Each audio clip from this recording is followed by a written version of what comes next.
subscribe to Laughtune TV Hindi on YouTube for more video. लाल साड़ी वाली चुड़ैल। बहुत समय पहले की बात है। एक गांव में लाल साड़ी वाली चुड़ैल का आतंक था। वो चुड़ैल गांव के लोगों को बड़ा परेशान करती थी। एक रात रमेश अपनी साइकिल पर सवार होकर कहीं जा रहा था कि तभी अचानक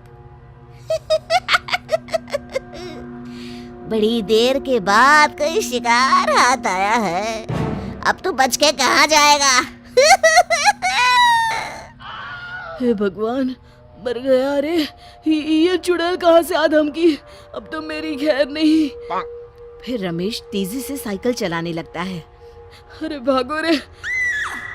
चुड़ैल उड़ते हुए रमेश का पीछा करने लगती है और रमेश को उसकी साइकिल समेत ले जाकर एक गड्ढे में गिरा देती है। मर गया रे, मेरा हाथ। फिर चुड़ैल जोर जोर से हंसते हुए वहां से चली जाती है। इसी तरह चुड़ैल हर आते जाते इंसान को परेशान करती। धीरे धीरे उस गांव में चुड़ैल का खौफ इतना बढ़ जाता है कि रात होते ही गांव के सभी लोग चुड़ैल के डर से अपने घरों से बाहर निकलना बंद कर देते हैं।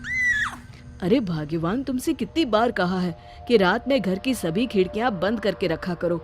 उस चुड़ैल का कोई भरोसा नहीं है। ऐसा कब तक चलेगा जी? सच में उस चुड़ैल के डर के मारे तो हम गांव वालों का जीना मुश्किल हो गया है। फिर एक दिन, अरे भोला भाई, ये तुम्हें क्या हो गया? इस तरह लंगड़ा कर क्यों चल रहे हो? अरे क्या बताऊं गिरधारी, ये सब उस लाल साड़ी वाली चुड़ैल की कारस्तानी है। उसने मेरी टांग तोड़ दी। भाई भोला, ये तो हद हो गई। हमें उस चुड़ैल का अब तो कुछ ना कुछ करना ही होगा। तुम ठीक कहते हो गिरधारी, लेकिन हम उस चुड़ैल का आखिर क्या बिगाड़ सकते हैं? वो तो कितनी ताकतवर है। पास के गांव में एक पुजारी जी रहते हैं, बहुत ही बुद्धिमान हैं। उनके पास जरूर कोई ना कोई उपाय होगा। फिर अगले दिन गिरधारी और भोला कुछ गांव वालों के साथ मिलकर पुजारी जी के पास जाते हैं। पुजारी जी उन सबको देखकर कहते हैं, क्या बात है, आप सब लोग एक साथ यहाँ क्यों आए हैं? कोई परेशानी है क्या? अब क्या बताएं पुजारी जी, उस लाल साड़ी वाली चुड़ैल का आतंक हमारे गांव में इतना ज्यादा बढ़ गया है कि अब तो हमारा जीना मुश्किल हो गया है। शाम होते ही उस चुड़ैल के डर से हम लोग किसी कैदी की तरह अपने घरों में ही कैद होकर रहते हैं। हाँ, उस चुड़ैल के डर के मारे तो हम लोग अपने खेतों में भी नहीं जा पाते। अगर इसी तरह हम लोग घर में बैठे रहे तो एक दिन हम सबकी भूखे मरने की नौबत आ जाएगी। गांव वालों की बातें सुनकर पुजारी जी बहुत चिंतित हो जाते हैं। गांव वालों से कहते हैं, पास के जंगल में एक तांत्रिक रहता है। वो चुड़ैल उस तांत्रिक की गुलाम है। तांत्रिक उस चुड़ैल के जरिए अपने काले कारनामों को अंजाम देता है। तुम सब मेरे साथ चलो। फिर सभी गांव वाले अपने अपने हाथों में जलती हुई मशाल लेकर पुजारी जी के पीछे पीछे जंगल की तरफ चल देते हैं। काफी देर चलने के बाद वो लोग एक गुफा में पहुंचते हैं। उस गुफा के अंदर बैठा एक तांत्रिक मंत्र पढ़ रहा होता है। फट फट फट फटा, शैतान प्रकट हो। तभी अचानक गुफा के अंदर लोगों का शोर सुनकर तांत्रिक अपनी आंखें खोलता है। लोगों के हाथों में जलती हुई मसाले देखकर तांत्रिक घबरा जाता है। तभी पुजारी जी कहते हैं, आज से तेरा खेल खत्म हुआ धर्मी तांत्रिक। तूने अपनी काली विद्या का इस्तेमाल करके उस चुड़ैल के जरिए गांव के भोले भाले लोगों को बहुत परेशान किया है।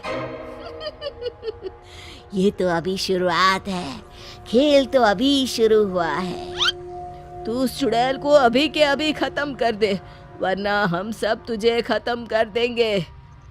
अच्छा, ये बात है तो ठीक है। तुम्हें सामने वो मटका दिखाई दे रहा है, उसी मटके में उस चुड़ैल की जान बसी है। जाओ उसे तोड़ दो। तभी गांव वाले उस मटके को फोड़ने के लिए उस पर डंडे से वार करना शुरू कर देते हैं, लेकिन उस मटके को कुछ नहीं होता। तभी अचानक वो चुड़ैल भी वहां आ जाती है। अरे मूर्ख तांत्रिक, तूने इन लोगों को मटके का राज क्यों बता दिया?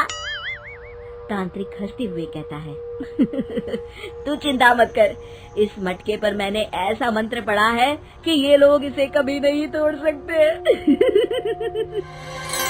गांव वाले बहुत कोशिश करते हैं लेकिन उस मटके को तोड़ नहीं पाते। तभी गिरधारी पुजारी जी से कहता है, अरे पुजारी जी, ये मटका तो टूट ही नहीं रहा है। अब आप ही हम सबको बचा सकते हैं, जल्दी कुछ करे वरना ये चुड़ैल हमको नहीं छोड़ेगी। पुजारी जी थोड़ी देर कुछ सोचते हैं, कहते हैं, जिस तरह लोहा लोहे को काटता है, ठीक उसी तरह मंत्र के असर को खत्म करने के लिए मंत्र का इस्तेमाल करना पड़ेगा।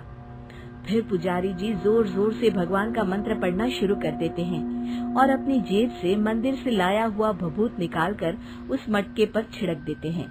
देखते ही देखते वो मटका आग के गोले की तरह लाल हो जाता है और फिर अचानक फट जाता है। वहीं दूसरी तरफ मटके के फटने से वो चुड़ैल भी जलने लगती है। मर गई! फिर तांत्रिक अपनी जान बचाने के लिए सभी गांव वालों से माफी मांगकर हमेशा के लिए वो गांव छोड़कर वहां से भाग जाता है। शिक्षा, बुराई कितनी ही ताकतवर क्यों न हो, एक दिन अच्छाई के सामने घुटने टेक देती है। Subscribe to Loftoon TV Hindi on YouTube for more video.